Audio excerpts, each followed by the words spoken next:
You ever felt that sudden wave of anxiety when someone you love pulls away? That invisible ache that whispers, "Did I do something wrong?" You're not alone. What you're feeling isn't neediness. It's your attachment system trying to protect you. It's the nervous system saying, "I'm afraid of losing safety." By the end of this video, you'll understand why that happens, how your attachment style quietly shapes your reactions, your love language, and even how you handle conflict. And here's the empowering truth. Your attachment style isn't a label or a life sentence. It's simply awareness, the first doorway to healing and individuation. Because the moment you recognize your pattern, you stop being ruled by it. You gain the power to choose differently, to move toward love that feels secure, grounded, and free. A story of waiting. Let me tell you a story. A little girl watched the clock by the window every Friday. Her parents had just divorced, and her dad promised to pick her up after school. She waited for hours, watching the cars go by, holding her backpack tight. But he never came. She told herself, "Then maybe next week." And next week came, and the same thing happened. That child learned something powerful and painful, that love could disappear without warning, that waiting might keep her safe, and that maybe if she were good enough, people wouldn't leave. She grew up, but part of her stayed at that window, still waiting, still hoping, still scanning for signs that love might not stay. That's how anxious-preoccupied attachment begins, not from weakness, but from a wound that never got closure. It's not about wanting too much, it's about wanting consistency in a world that once felt unpredictable. What is anxious-preoccupied attachment? Anxious-preoccupied attachment is more than just clinginess. It's a deep, reactive pattern wired around the fear of abandonment. You crave closeness, reassurance, and emotional attunement, yet the very moment someone pulls away, your body sounds the alarm. Something's wrong, I'm losing love. You might find yourself texting twice, rereading messages, or overanalyzing every silence, not because you want control, but because uncertainty feels unsafe. This anxiety isn't irrational. It's an echo of early instability, a nervous system that learned love could disappear without warning. At its core, this isn't neediness, it's a survival response. Your brain is trying to protect connection before it's lost. And awareness of that truth is the first step toward healing, learning that real love doesn't vanish when you stop chasing it. 2. The core beliefs. Beneath every anxious, preoccupied pattern lies a quiet storm of beliefs, not chosen, but inherited from early emotional experiences. I am unworthy. The people I love might leave. If I don't try harder, I'll be forgotten. These beliefs often form before you even had words, in those moments when love felt inconsistent, when comfort was sometimes there and sometimes not. So as an adult, you may equate connection with constant vigilance, as if staying alert keeps you safe from being abandoned. But here's the truth. This attachment style doesn't fear love itself. It fears the loss of love. Awareness allows you to rewrite that story, to realize you never had to earn love through effort. You were always worthy of it simply by being. 3. How it develops. Anxious, preoccupied attachment often begins in the earliest chapters of life. When caregivers were warm and loving one moment, then distracted, stressed, or emotionally unavailable the next, your nervous system learned two things: that closeness feels safe and that distance feels dangerous. So you began to chase connection, to earn love through being good, quiet, or helpful, believing that love must be maintained through effort. Over time, a cycle forms: love, fear, pursuit, relief, and fear again. Each wave of anxiety becomes a protest cry from the inner child. Please don't leave me, please see me. But this isn't weakness, it's adaptation. Your body learned to survive unpredictability by reaching harder. Awareness of this pattern isn't blame, it's power. Because once you see how it began, you can finally choose how the story continues. 4. The inner world of the anxious child. Imagine a small child standing by the window, waiting for a parent who sometimes comes and sometimes doesn't. Every sound of footsteps sparks hope, every silence heartbreak. Over time, the waiting becomes the wound. That child grows into an adult who reads silence as danger and peace as something that can disappear at any second. They love deeply, but their nervous system never fully relaxes, always scanning for the next wave of disconnection. Anxious attachment isn't just emotional, it's biological. It lives in the heartbeat. that quickens when a text goes unanswered, in the breath that shortens when someone pulls away. And when that fear activates, the adult moves into action, calling, apologizing, fixing, chasing, doing anything to stop the ache of separation. But awareness brings a turning point, the realization that safety can be built from within, not just found in someone else's return. 5. Adult patterns at work.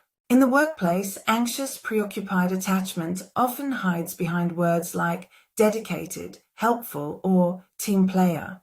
But beneath that professionalism, there's often a quiet urgency to be enough. It can look like over-apologizing for small mistakes, overworking to prove your value, interpreting neutral feedback as personal rejection.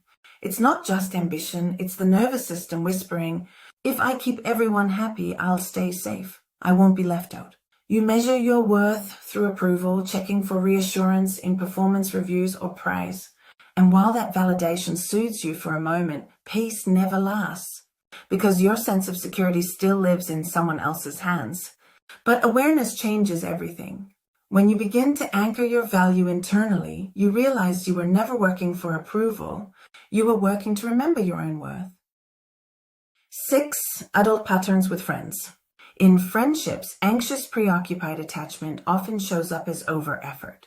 You're the one who plans the meetups, remembers birthdays, checks in first, the glue that holds everyone together. But underneath that warmth lives a quiet fear. If I stop showing up, will anyone notice I'm gone? So you overgive, overexplain, and overthink. When a text goes unanswered, your mind fills the silence with stories. Conflict feels unbearable, so you swallow your needs just to keep the peace, carrying the emotional weight of the relationship on your own shoulders.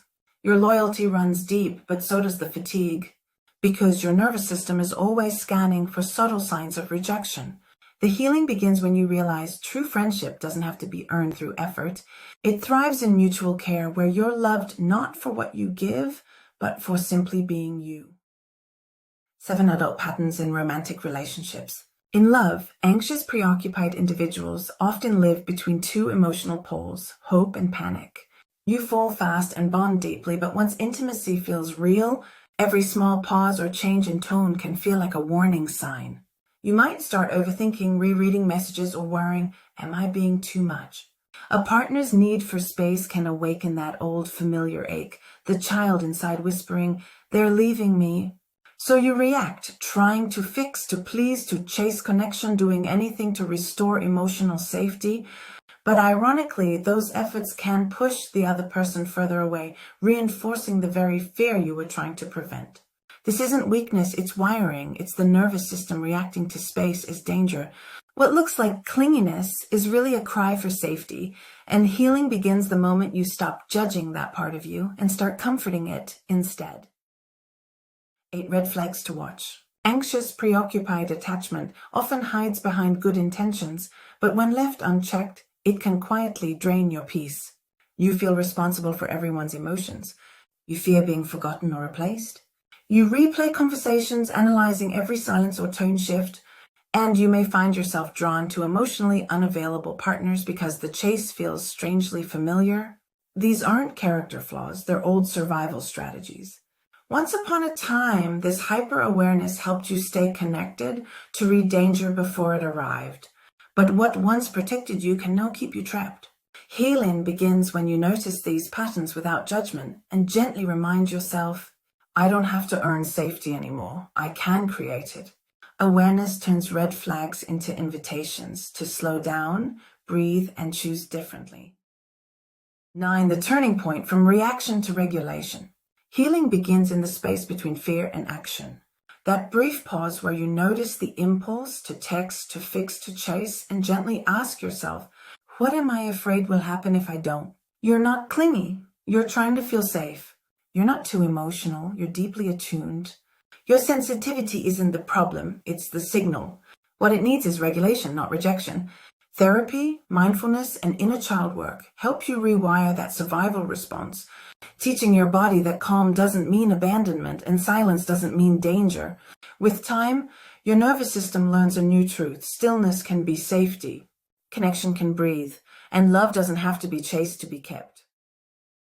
10. Building emotional security. Moving towards secure attachment isn't about never feeling anxious again. It's about learning how to soothe that anxiety with care instead of panic.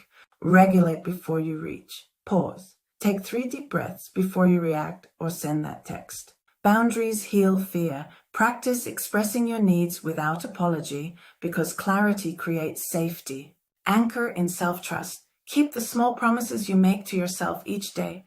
That's how inner safety grows. Seek secure models. Surround yourself with people who are consistent, calm, and kind, so your nervous system learns what stability feels like. Security isn't built through constant reassurance, it's built through self-stability. When you no longer need others to prove they won't leave, you begin to rest deeply in your own presence. Close your eyes and imagine a version of you who no longer fears the quiet, who knows that love doesn't disappear just because things get still, who can pause without panic and stay connected without losing herself. That version of you moves through love with grounded confidence. They don't chase, they attract. They don't cling, they connect. They don't react to fear, they respond with wisdom. Because healing anxious attachment isn't about needing less, it's about learning that your needs are safe. That wanting closeness doesn't make you weak, it makes you human. The secure version of you trusts the rhythm of connection and space. They know that love can breathe and still stay. And the more you practice safety within, the more you become the calm you've always searched for. Remember, your attachment style is not your identity. It's simply the story your nervous system learned to survive. Healing anxious attachment isn't about fixing who you are. It's about reparenting the parts of you that still fear being left behind. Offering yourself the safety, patience, and consistency you've always deserved. You can learn to trust again, not because everyone will show up perfectly, but because you now know you'll be okay even when they don't. I'm Nori and my AI twin sister, Nora, sharing reflections on attachment, healing, and emotional freedom. If this video brought you clarity or comfort, please like, share, and subscribe.